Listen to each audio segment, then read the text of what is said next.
Hello everybody, 大家好. This is Josh. If you post on the EMBER Obsidian protocol Discord, you might recognize me posting under the name The Huanglong. And today I have just gotten back from a trip to China and I have something very exciting to show you all.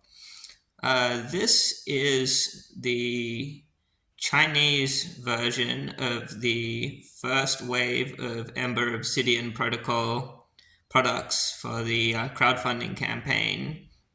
Now, I happened to be passing through Beijing and met with the developers and was given this to show off. Now, the first thing I should say is I did receive this product for free. I have been providing some unofficial support to the developers, but yes, I do very much want this project to succeed and have an interest in it doing so, but I think you'll be able to see for yourself the quality of the product. So to start with, this is the box that the whole first wave will ship in. We'll try to get a better look at it. We can see the box itself is branded. It's quite pretty. Now it's beaten up because it came to Australia in my suitcase. But I have already opened the tape on it, but yes, this is the box.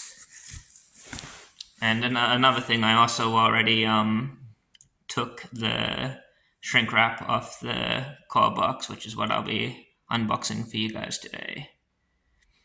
So here is the box. I've cut the tape already.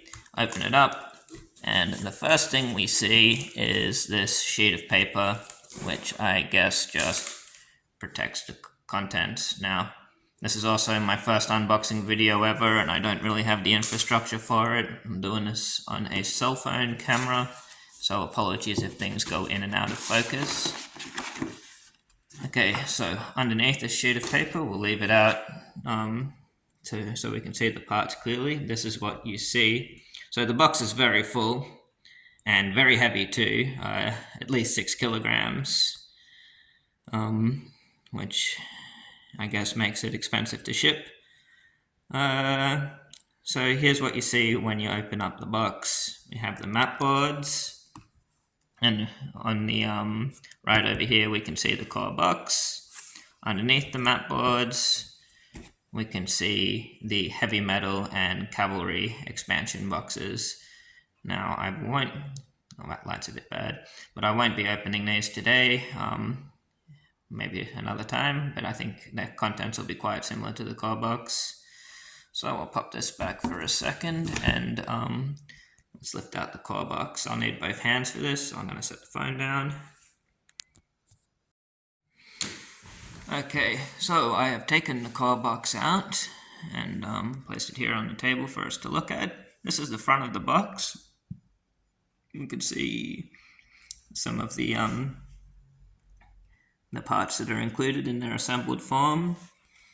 On the top of the box, more indication of the parts. It's identified as being a crowdfunding version. Some artwork.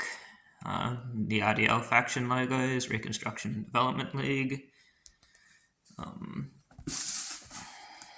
the side, an example of some completed product assembled. Pretty artwork on this side. And on the back, more of the included parts in their assembled form and a list of all the included parts. Okay, now, as I said before, I've already taken the plastic shrink wrap off this. So this was so that I had an idea what I was in for and could give a less shambolic video. So let's open her up. So the box opens like this, forward, outwards, and then lifts up, which is all very pretty. And I'll push this back. Here's what we see when we open it up. Okay, to start with, these are the bases, all the bases by the look of them. You can see there are the square bases for the large mechs. The large square bases, the smaller square bases here. These are medium-sized drone bases. Seems like the clear bases are somewhere else. Let's see if I can crack this open one-handed.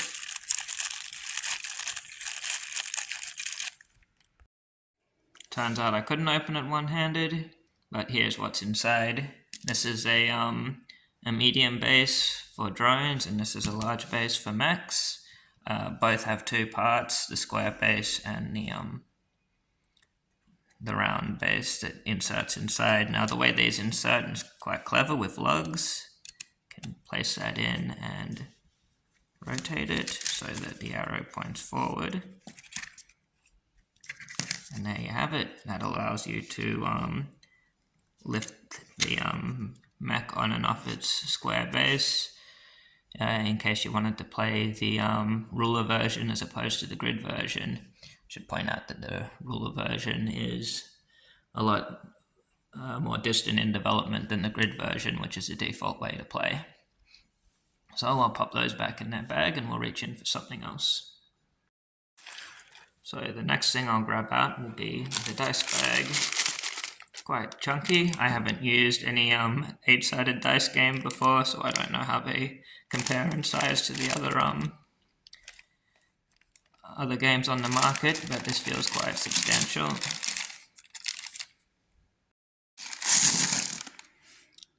And here we can see all the different types of dice used in the game. White defensive dice, blue dodge dice. These are 8-sided. Yellow light hit dice for attacks. Red 2 heavy hit dice. And the only 6-sided die, well, there's 2 of them included. These are the parts die, which are important for determining which part of mechs take damage during battle. I'll roll the backpack. There are,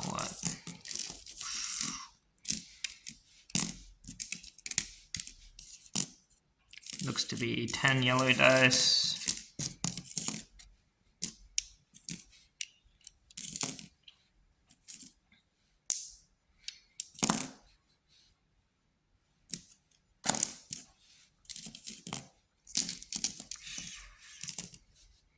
So 4, 8, 12 white dice, is it? Yep. 3, 6, 8, 9, 10 dodge dice, or blue dice, 6 red heavy hit die, and the 2 parts dice. Cool. Now this will get you across most counter rolls in the game, but under some circumstances, not sure what's going on with the focus there. In some circumstances, you might be required to roll more.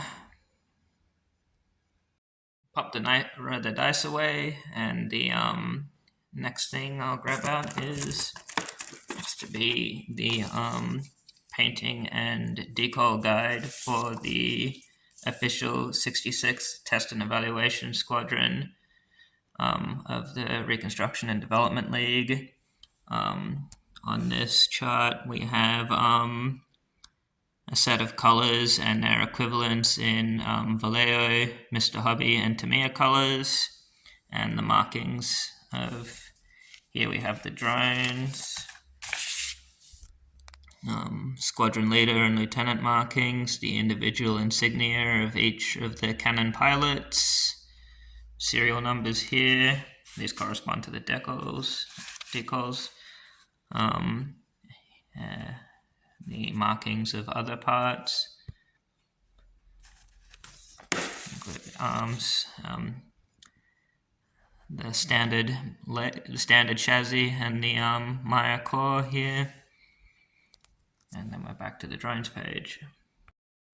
Next up, we have the Chinese language instruction booklet.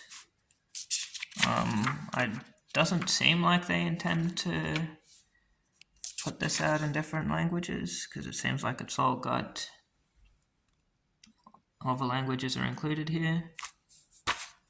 Difficult for me to focus on the words, but there's general instructions, how to orient the magnets, the icons in the instructions for optional parts, bits that might be tricky or confusing, where to cut and where not to cut, some instructions about the tools, not to glue articulated or optional bits. For example, the ML2 missile launcher plus CC3 dagger can be assembled certain ways with different parts, and these are optional.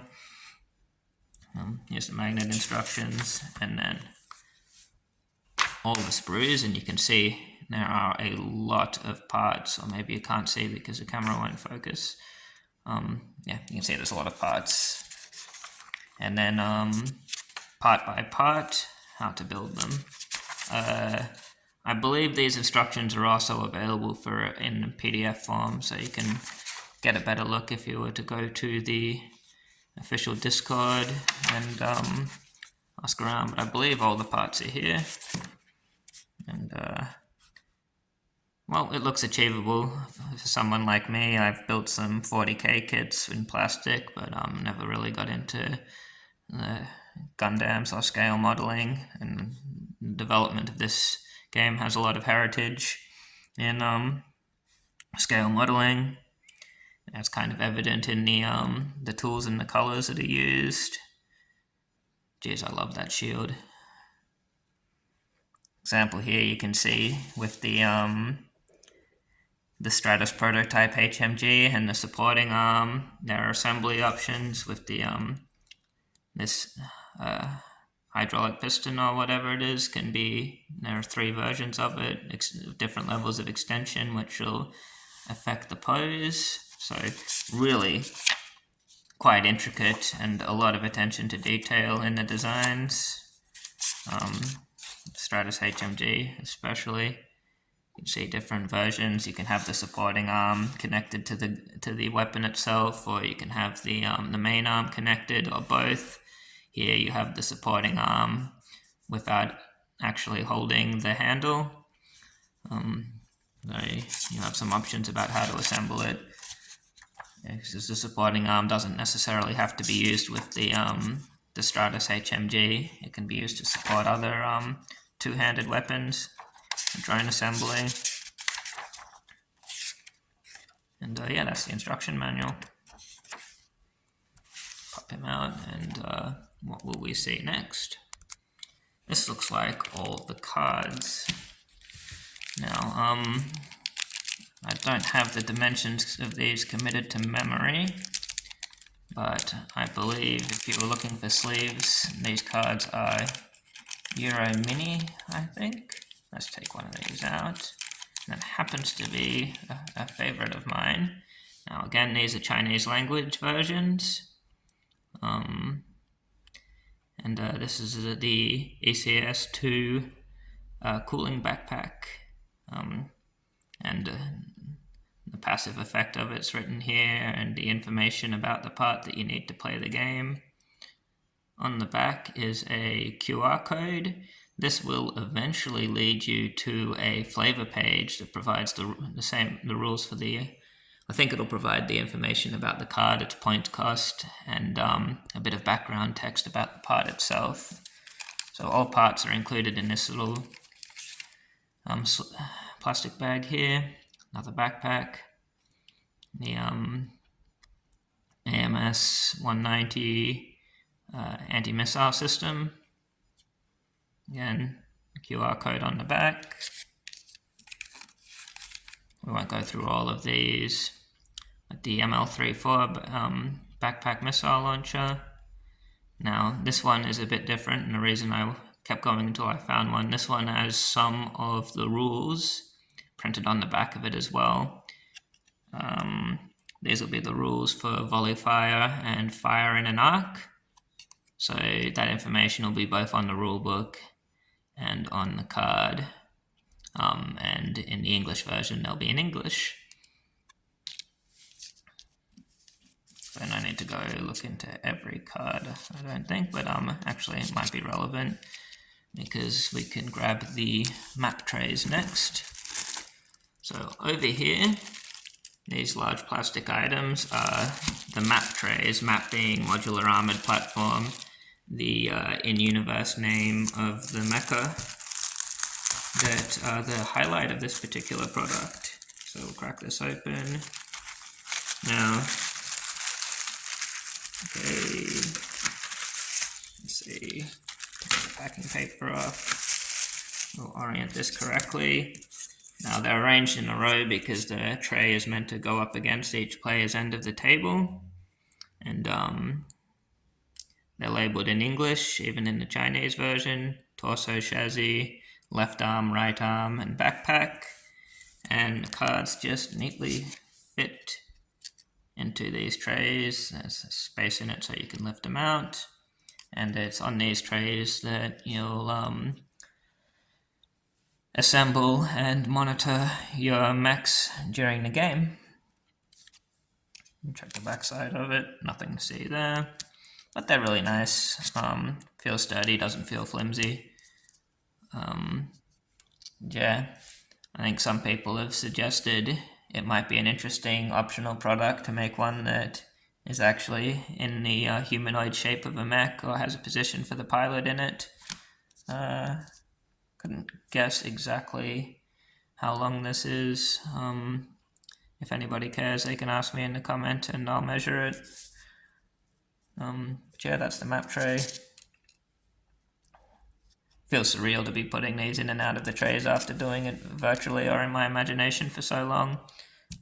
And it's good stuff. And you get, let's count these. 1, 2, 3, 4, 5 of these. Oh, they have tabs on them so that they can stack nicely too. That's pretty cool. So the next thing we'll grab look to be the pilot information cards. These aren't gameplay pieces. They provide some flavor information about the pilot characters of this faction. And in the core box you get 2 named pilots and 2 or 4, I think, generic ones. We'll find out in a second. This information here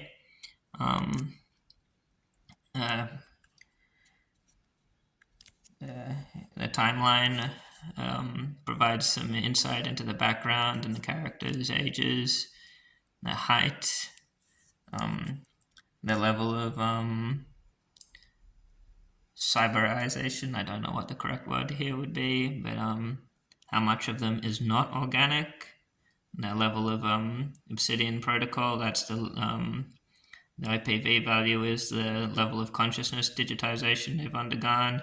Also has a QR code, which will eventually take the user to some information about the pilot.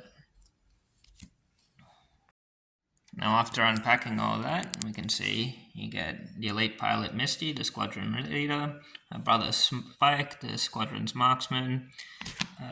We have here 3 generic shock troopers. Each one has their own sort of unique details, although they share a common silhouette or similar silhouette, which I think is a very nice touch that each of the generic pilots has their own look. And also 2 scout pilots.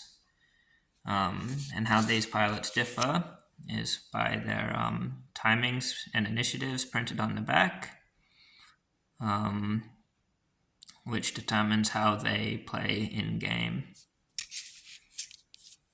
Okay, put these away. Okay, next up we have the projectile and drone cards. These are a slightly different size to the parts cards, and I just went and looked it up. The parts cards are 44 by 67 millimeters. Americans are going to have to convert that, I guess. And the drone and the missile cards or projectile cards are 88 by 63 millimeters. Probably no need to crack these open, but here we can see on the projectile card the actions of the projectile, in this case the guided attack of the MC3 Razor missile. On the back facing, we can see the back of a, I believe this is the radar drone, and the QR code that'll take you to its information and stats. But, quite a few of these in here, I don't know the exact count, but no need to dig too deep into those. Now, I think a lot of people early in the campaign were skeptical we'd ever get here, but these are the magnets and the pole checker. I don't know how you'd describe this because I've never worked with magnets in my other hobbies. Let's see, 2, 4, and 5 millimeter magnets. The 2s are used for backpack slots, I believe. The 4s will mostly be connecting arms to cores, and the largest, the 5 millimeter ones, I believe, connect cores to legs. So north and south is printed on the larger magnet, which will let you know which way your magnets are pointing to make sure that they attract and not repel each other when you put it together. Somebody can freeze frame and count them if that's important, but this video is already probably long enough, so we'll keep going. Pop those out of the way, and finally we have the sprues. And my god, there are a lot of pieces in here. So here, just off a quick look, I can see parts for the Kickstarter exclusive LGP 80 artillery backpack, which is very, very large, very long barreled. See the break. These look like parts of shoulders, although I'm not sure for which. And these look like parts for the HMG, or possibly the Stratus. It might be the Stratus Experiment HMG. Experimental, given the large ammo drum. Yeah. 3 barrels. The different lengths of hydraulic that I mentioned before. Let's get inside this. Now, here it is out of the package. It's been a very long time since I bought a plastic kit. So my main point of reference here is Warhammer 40,000 from Games Workshop, and some plastic model kits from Revell that I butchered as a kid. Feels the same. The large pieces don't feel flimsy.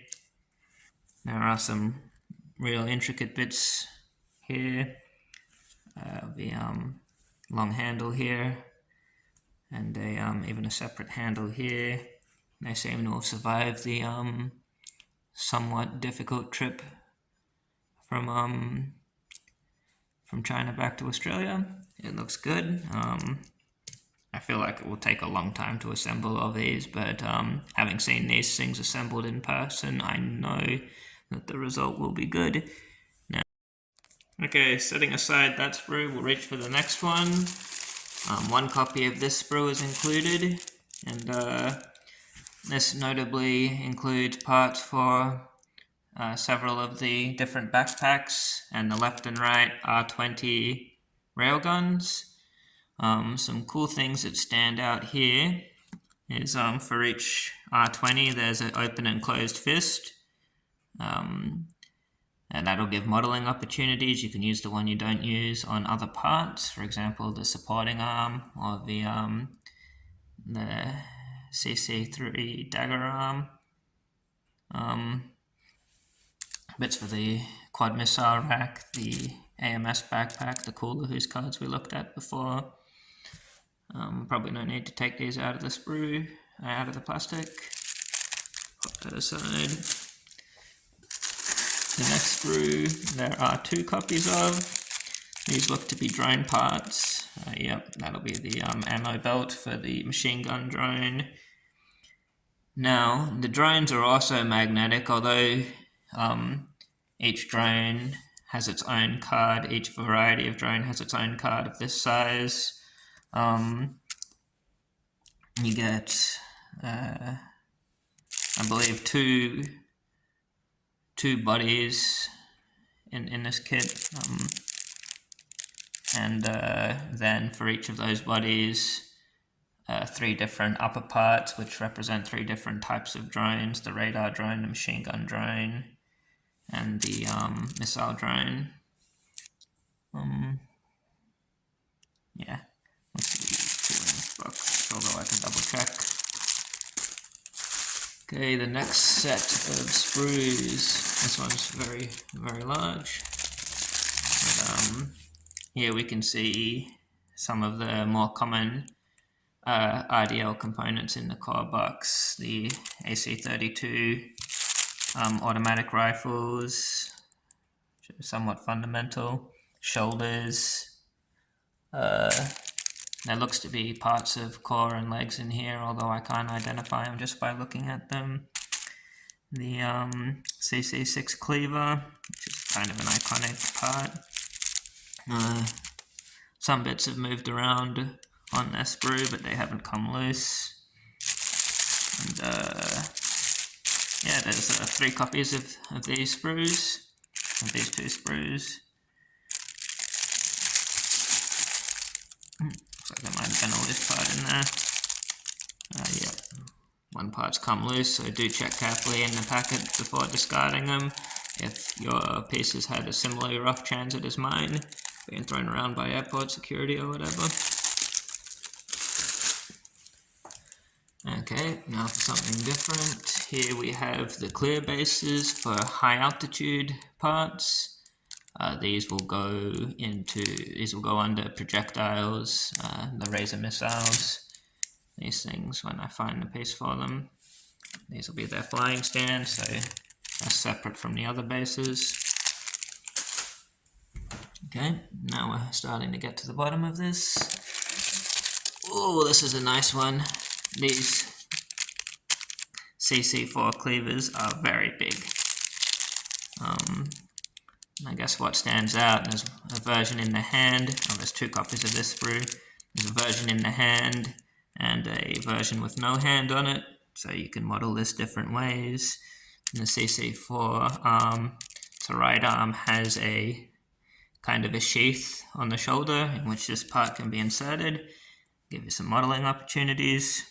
Here's a same deal with the CC3 dagger. And here are the other versions, one with a tactical reverse grip and one holding the knife normally. Or correctly, as some might say. Nah, reverse grips are cool. Boom. We'll keep going. What's next? These look like the internal core components for building the Maya core. I believe this internal structure is shared between the Maya and the Dune core that comes in this box. I'll try to give you a good look, or maybe I should take this out of the plastic, but we can see lots of parts, these little thrusters.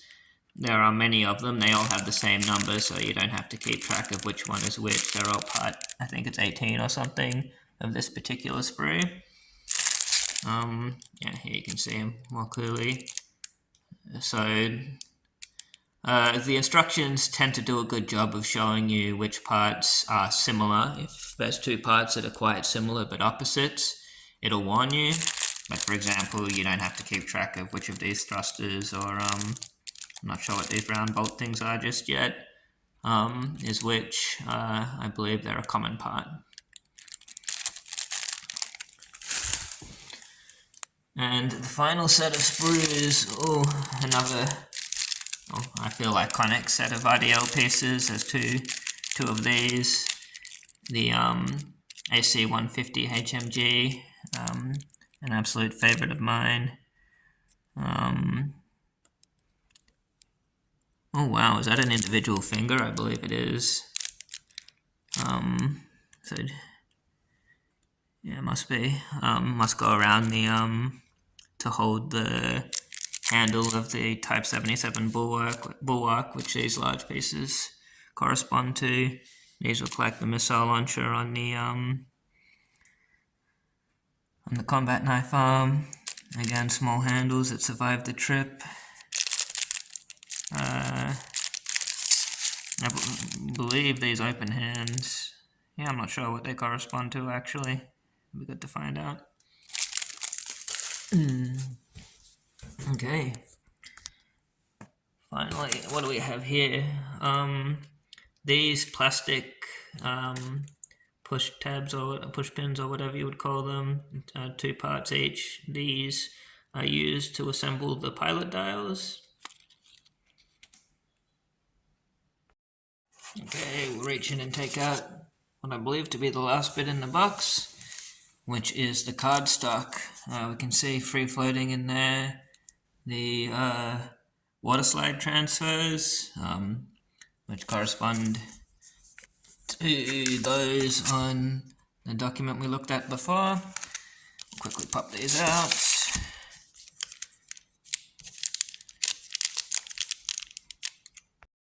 And what we have here are a lot of tokens. Ammo counters, they're double-sided.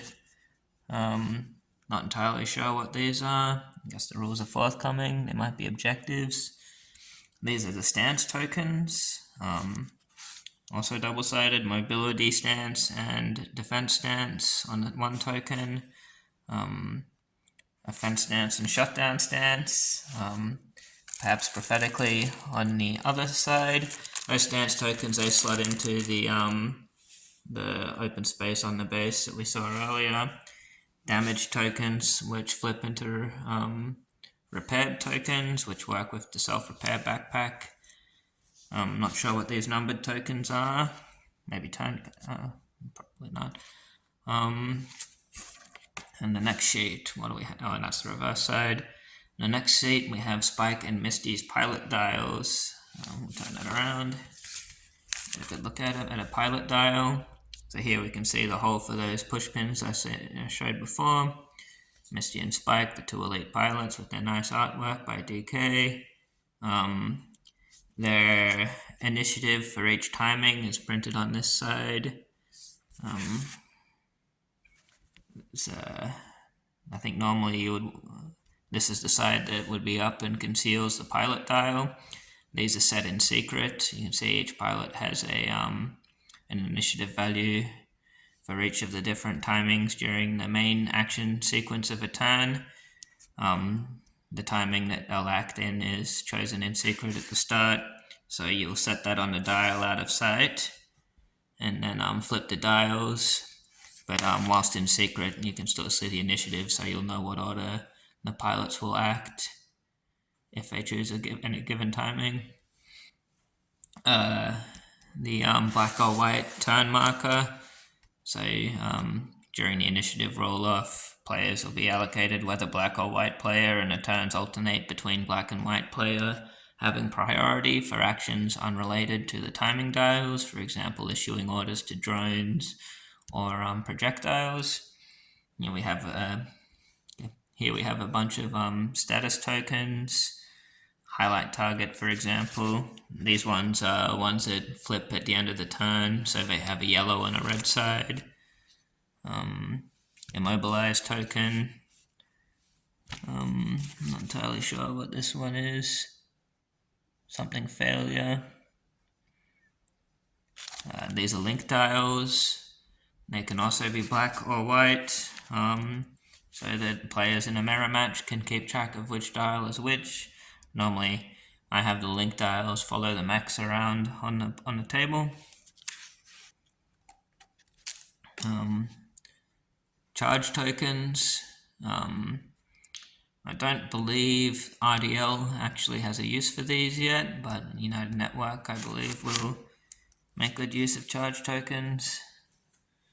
More ammunition. These are intercept tokens, more pilot dials and the generic pilot's dials. So the generic shock troopers, they all have the same initiative value for each timing step. And a few more pilot dials. And that's that. I hope this video was helpful. I hope it hasn't gone on too long. And if I missed an important detail or something you would like to ask me, feel free to hit me up in the EMBER Obsidian Protocol Discord. I'll put a link in the video description. Just quickly pan over that. So yeah, quite a lot of content, and that is just the core box. As I said, Wave 1 also includes 2 expansions, which are also chock full of parts and pilots. So well, I'll look forward to getting into that in good time. Thanks for watching.